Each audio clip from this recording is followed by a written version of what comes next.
आप सभी का एक बार फिर से बहुत बहुत स्वागत है शिक्षा सारथी के इस ऑनलाइन लर्निंग प्लेटफॉर्म पे। और उम्मीद करते हैं कि आप सभी अच्छे होंगे और खूब मस्ती कर रहे होंगे पढ़ाई के साथ साथ। तो चलिए आज के इस अपने सेशन की शुरुआत हम करते हैं। और आज के सेशन में हम इसलिए कनेक्ट हुए हैं क्योंकि हमें कुछ बहुत इंपॉर्टेंट चीज़ें देखनी हैं जिसके लिए बहुत से स्टूडेंट्स कंफ्यूज हैं, परेशान हैं, जो उनको प्रॉपर तरीके से कहीं भी ऑनलाइन अवेलेबल नहीं हो रहा है तो कई चीज़ें उसमें गड़बड़ियां देखने को मिल रही हैं।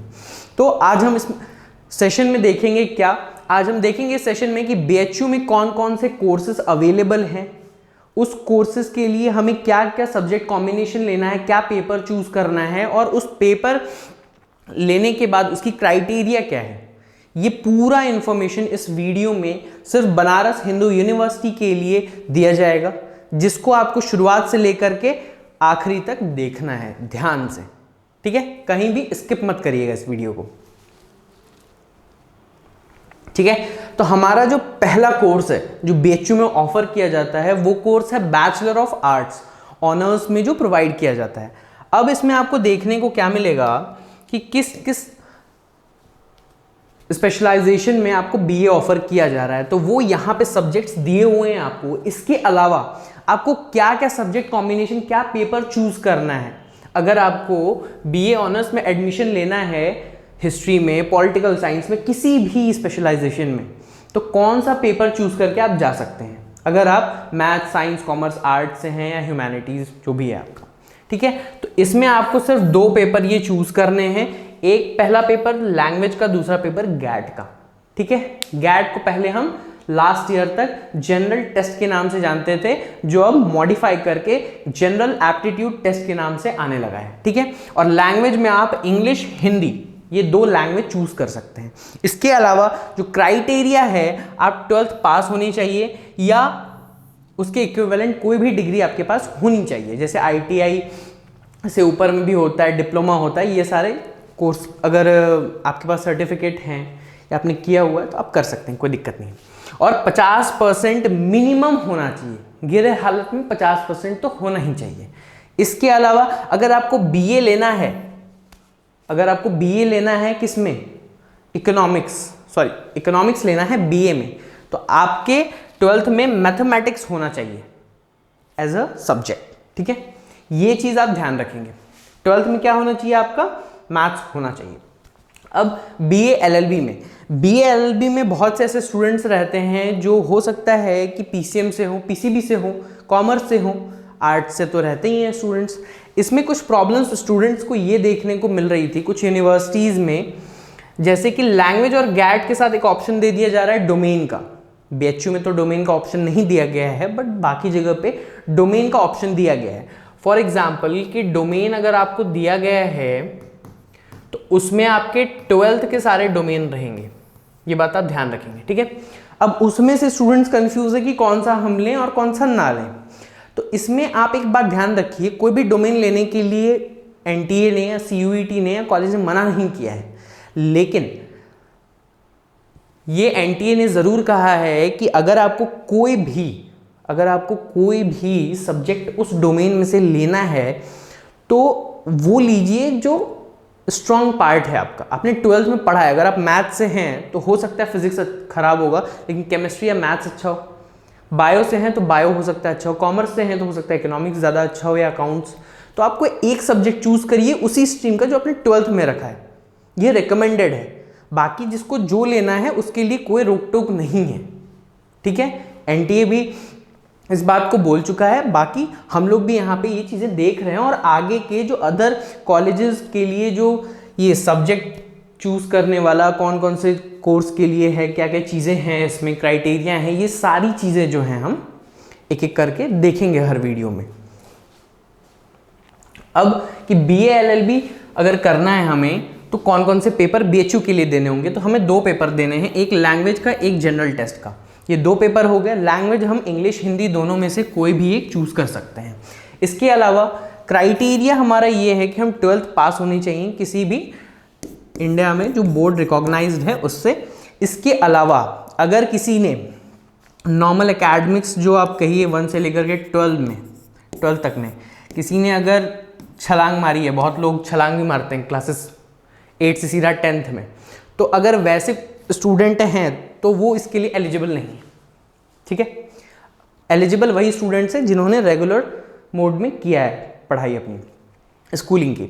मिनिमम मार्क्स अगर आप जनरल कैटेगरी से हैं तो 50% होने चाहिए 12th में, ओबीसी से हैं तो 45%, एससी एसटी से तो 40%। ये चीज़ें आप ध्यान रखेंगे, ठीक है।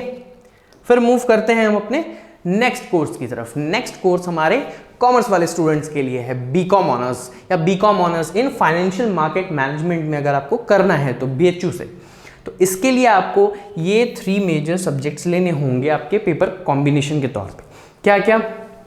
Accountancy, business studies, general aptitude test या बुक कीपिंग। अकाउंटेंसी और बुक कीपिंग ऑलमोस्ट सेम चीज़ें हैं, रिलेटेड एक दूसरे से, तो ये आप ले सकते हैं, ठीक है। ये 3 मेजर पेपर्स हैं जो आपको लेने ही होंगे सीयूईटी में अगर आपको बीकॉम लेना है, वो भी बीएचयू में जा करके, तो ये पेपर आपको देने होंगे सीयूईटी के एग्जाम में। इसकी क्राइटेरिया क्या है कि सेम चीज़ें हैं, आप 12th पास होनी चाहिए, ठीक है। इसके अलावा आप कॉमर्स से होने चाहिए, इकोनॉमिक्स होना चाहिए आपके 12th में, मैथ्स होना चाहिए, कंप्यूटर साइंस और finance, financial marketing management vocational courses related to commerce, ये चीज़ें आपकी 12th में रहनी चाहिए, ठीक है। इसके अलावा एज के लिए यहाँ पे एक हिंट दिया हुआ है कि not to be more than 22 years on 1 July 2025। 22 जुलाई 2025 तक आप 22 साल के नहीं होने चाहिए। 1 जुलाई 2025 तक आप जो है 22 साल के नहीं होने चाहिए, 22 साल से कम आपकी एज रहनी चाहिए, तो आप एलिजिबल है। अगर एज ज़्यादा है तो आप एलिजिबल नहीं होंगे, तो ये बात आप ध्यान रखेंगे। अब बैचलर ऑफ साइंस यानी कि बीएससी इन एग्रीकल्चर अगर किसी को करना है बीएचयू से, तो उसके लिए ये क्राइटेरिया है। इसमें तो अधिकतर बायो के, एग्रीकल्चर के, मैथ्स के सभी के स्टूडेंट्स जाते ही जाते हैं। ये बहुत फेवरेट कोर्स है बीएचयू में स्टूडेंट्स का, पहले भी रहा है, अभी भी है और आगे भी चल के रहेगा। इसके लिए आपको 3 कॉम्बिनेशन मिलते हैं, 3 कॉम्बिनेशंस का ऑप्शन मिलता है। जैसे अगर किसी ने 12th में एग्रीकल्चर, बायो और केमिस्ट्री पढ़ा है तो वो इस कॉम्बिनेशन से दे सकता है। अगर किसी ने फिजिक्स, केमिस्ट्री और मैथ्स पढ़ा है तो वो भी इस कॉम्बिनेशन के थ्रू अप्लाई कर सकता है। अगर किसी ने फिजिक्स, केमिस्ट्री और बायो पढ़ा है तो वो भी इसमें अप्लाई कर सकता है, यानी कि पीसीबी, पीसीएम या ABC कोई भी अप्लाई कर सकता है बच्चा साइंस स्ट्रीम का, ठीक है। अब क्राइटेरिया क्या है? क्राइटेरिया ये है कि आप, मैं बार बार बोल रहा हूं कि 12th पास होने चाहिए, 12th पास होने चाहिए, 50% आपके 12th में होना चाहिए। ये 2 चीज़ें आप दिमाग में बैठा लीजिए अपनी, ठीक है। बायो से, मैथ से, जिस भी स्ट्रीम से हैं कोई दिक्कत नहीं है, बस आप 12th पास होनी चाहिए किसी भी रिकॉग्नाइज बोर्ड से इंडिया में, ठीक है। इसके बाद एक चीज़ और यहाँ पे भी मेंशन किया गया है कि एज जो है 16 साल से कम नहीं, ना 25 साल से ज़्यादा होनी चाहिए आपकी, अगर बीएससी ऑनर्स एग्रीकल्चर में जाना है बीएचयू में तब, ठीक है। इसके बाद फिर हम मूव करेंगे बीएससी ऑनर्स के लिए। ये बायो ग्रुप के स्टूडेंट्स के लिए है।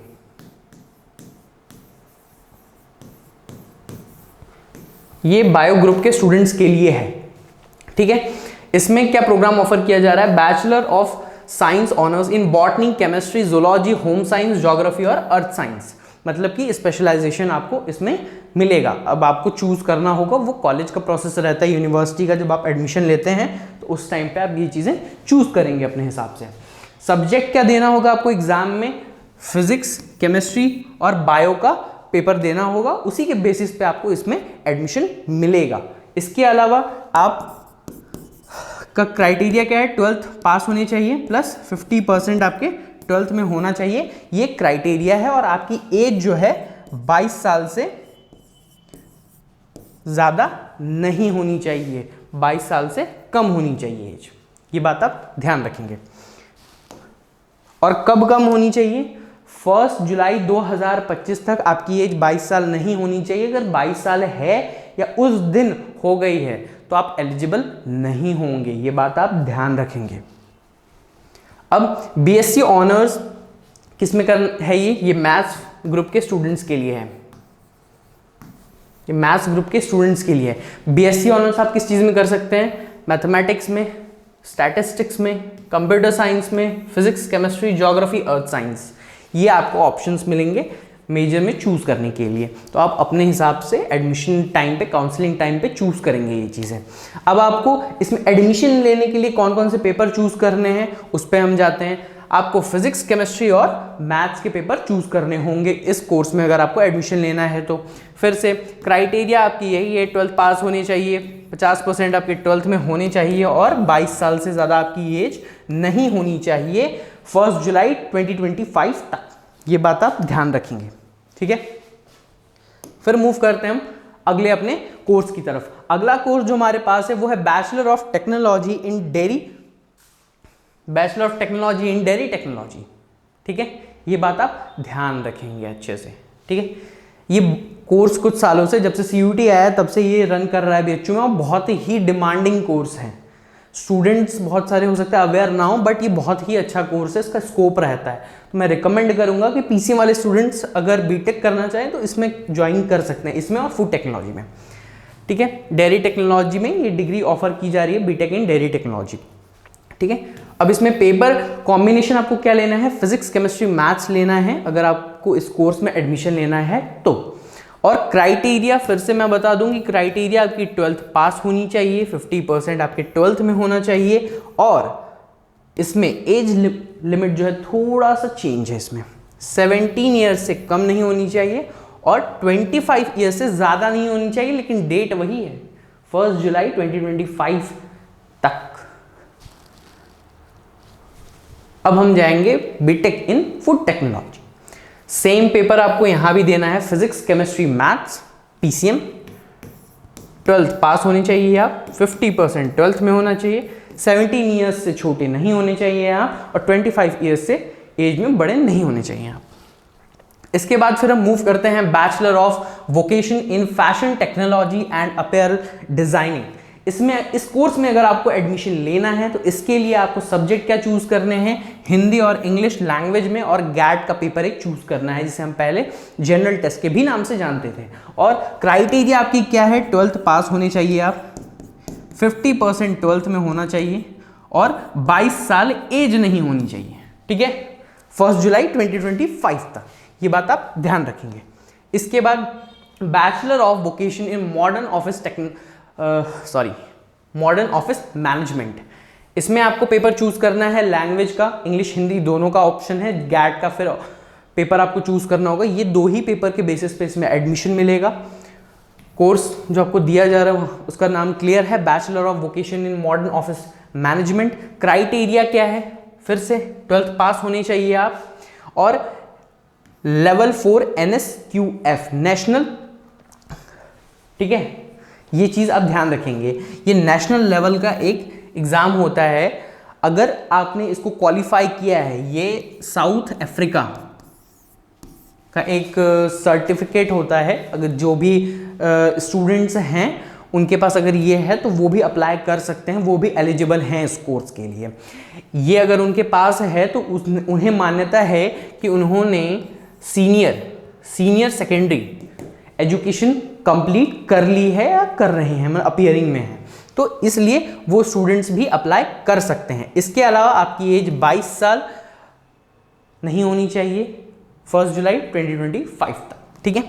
फिर हम मूव करेंगे bachelor of vocation in food processing and management. इसमें आपको जो सब्जेक्ट कॉम्बिनेशन चूज करने हैं, यहाँ पे एग्रीकल्चर, बायो और केमिस्ट्री, ये 3 कॉम्बिनेशन के थ्रू भी आप जा सकते हैं। फिजिक्स, केमिस्ट्री, मैथ्स के थ्रू भी आप जा सकते हैं।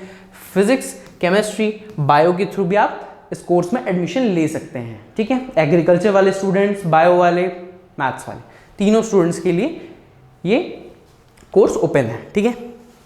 फिर इसमें भी सेम 12th पास होनी चाहिए, लेवल 4 NSQF आप सर्टिफिकेट आपके पास होना चाहिए और एज जो है आपकी 22 साल से ज़्यादा नहीं होनी चाहिए।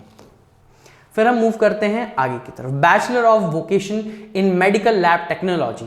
इसमें आपको 2 पेपर चूज करने होंगे, एक लैंग्वेज का और एक गैट का। लैंग्वेज में हिंदी इंग्लिश कोई भी चूज कर सकते हैं और गैट का। इसके अलावा क्राइटेरिया आपकी क्या होनी चाहिए? 12th पास होनी चाहिए आप और लेवल 4 NSQF सर्टिफिकेट आपके पास होना चाहिए। एज 22 साल से ज़्यादा नहीं होनी चाहिए 1 जुलाई 2025 तक। इसके बाद bachelor of vocation in retail and logistic management, ठीक है। इसमें आपको सेम पेपर चूज करने हैं लैंग्वेज के, और गैट के लैंग्वेज इंग्लिश हिंदी दोनों में है, ठीक है। आप चूज कर सकते हैं गैट। आप पेपर चाहें तो इंग्लिश में भी दे सकते हैं गैट का, और हिंदी में भी दे सकते हैं। इंग्लिश का पेपर इंग्लिश में होगा और हिंदी का पेपर हिंदी में होगा। बहुत से स्टूडेंट्स को ये भी डाउट रहता है कभी कभी, तो ये भी डाउट आपका क्लियर हो गया, ठीक है। अब 12th पास होनी चाहिए आप, लेवल 4 NSQF सर्टिफिकेट होना चाहिए। अगर आपने इंडिया से नहीं या कोई और आपके पास डिग्री है तो भी आप अप्लाई कर सकते हैं, और 22 साल से ज़्यादा एज नहीं होनी चाहिए 1 जुलाई 2025 तक, ठीक है। ये बात आप ध्यान रखेंगे। अब अगर किसी को बैचलर ऑफ फाइन आर्ट्स को ज्वाइन करना है, किस मेजर सब्जेक्ट में, अप्लाइड आर्ट्स में, पेंटिंग में, या painting, textile, design, plastic arts, pottery, ceramic, इसमें अगर ज्वाइन करना है इस कोर्स में, तो आपको सब्जेक्ट कॉम्बिनेशन क्या लेने हैं, fine arts, visual arts, commercial arts, ये होना चाहिए आपका। ये पेपर कोड दिया गया है 312, तो ये होना चाहिए। और सेकेंड पॉइंट ये है कि the final admission merit of these courses will have both UG plus practical examination conducted in BHU, यानी कि एग्जाम के बाद एक प्रैक्टिकल एग्जामिनेशन आपका होगा BHU में, उसके बेसिस पे मेरिट लिस्ट बनेगी, ठीक है। और इसमें आप 12th पास होनी चाहिए, 50% आपके 12th में होना चाहिए, और 22 साल से ज़्यादा आपकी एज नहीं होनी चाहिए 1 जुलाई 2025 तक, ठीक है। फिर अब जो डिग्री है वो है bachelor of performing arts. Program course जो ऑफर किया जा रहा है in vocal Indian classical instrument, sitar, flute, instrumental, tabla, dance, Bharatanatyam और कथक में, ठीक है। इसके लिए आपको एक परफॉर्मिंग आर्ट्स का पेपर देना होगा। और सेकंड पॉइंट सेम प्रीवियस वाली की तरह है कि आपका जो मेरिट बनेगा वो CUET UG के उस पेपर के बेसिस पे, प्लस प्रैक्टिकल एग्जामिनेशन जो कंडक्ट होगा BHU में, उस एग्जामिनेशन रिजल्ट के बाद जब अप्लाई करेंगे तब उसके बेसिस पे आपकी मेरिट लिस्ट बनेगी। एलिजिबिलिटी क्राइटेरिया क्या है, द एप्लीकेंट शुड पास, वही सेम चीज़ें हैं, 12th पास होनी चाहिए आप, NSQF आपके पास सर्टिफिकेट होना चाहिए, और मिनिमम 55% आपके होने चाहिए। ये बात आप ध्यान रखिएगा, ठीक है। तो फिर मिलते हैं हम अगली वीडियो में कुछ नए इंफॉर्मेशन के साथ। तब तक के लिए जय हिंद।